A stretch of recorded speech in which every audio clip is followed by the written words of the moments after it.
Hai, Assalamualaikum semuanya.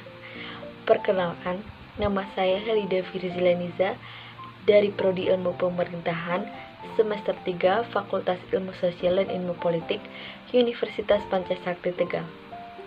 Di sini, saya akan membahas mengenai otonomi daerah dan otonomi khusus. Pembahasan pertama yaitu mengenai otonomi daerah. Apa sih otonomi daerah itu?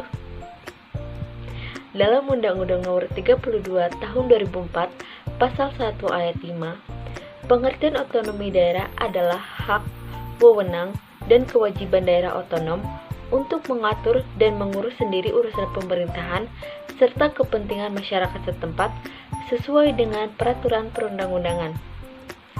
Nah, dari pengertian tersebut, kita bisa tahu bahwa pemerintah pusat memberikan hak kepada daerah untuk mengatur dan mengurus sendiri kepentingannya seperti mengelola kekayaan sumber daya alam yang terdapat di daerah tersebut serta mengatur sendiri kegiatan ekonomi yang berlangsung di daerahnya.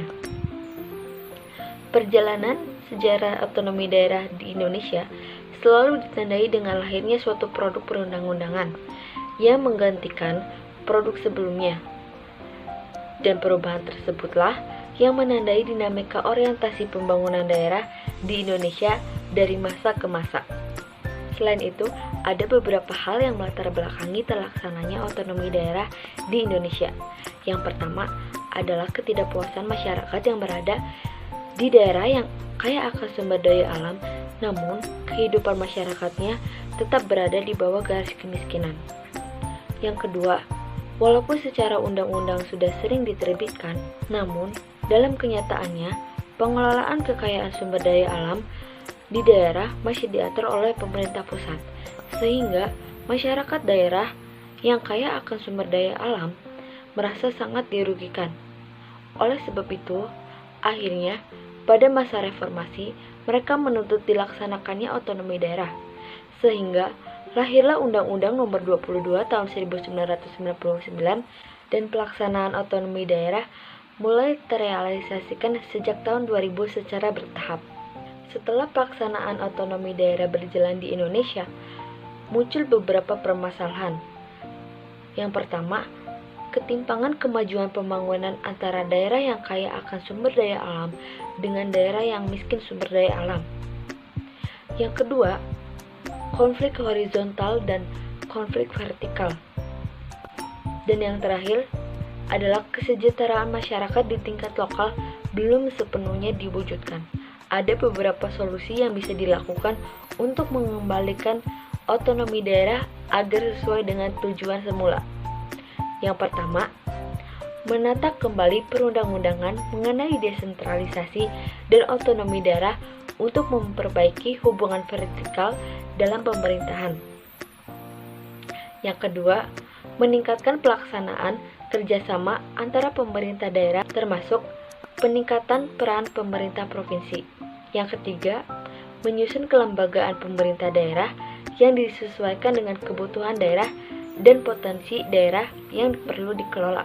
Yang keempat, menyusun rencana pengelolaan serta meningkatkan kapasitas aparat pemerintah daerah dalam rangka peningkatan pelayanan masyarakat, penyelenggaraan pemerintahan, serta penciptaan aparatur pemerintah daerah yang kompeten dan profesional.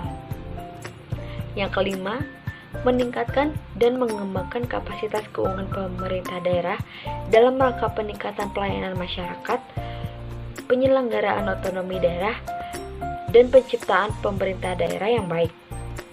Yang keempat, menata dan melaksanakan kebijakan pembentukan daerah otonom baru sehingga tidak memberikan beban bagi keuangan negara dalam kerangka upaya meningkatkan pelayanan masyarakat dan menciptakan pembangunan. Yang ketujuh, transparansi.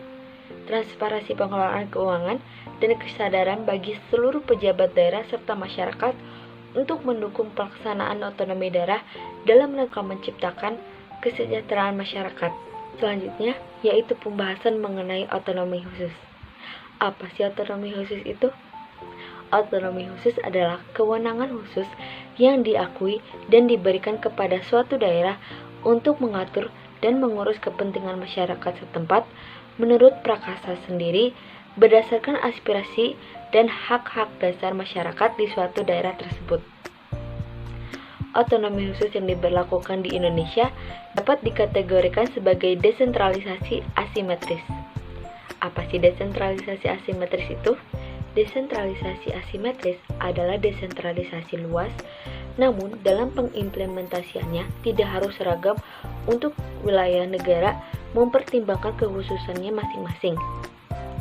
Atau dalam arti sempitnya, desentralisasi asimetris adalah desentralisasi khusus. Tersebut sebenarnya sudah mulai dijalankan di Indonesia, yaitu dengan adanya beberapa daerah otonomi khusus seperti Aceh, Papua, Jakarta, dan Yogyakarta.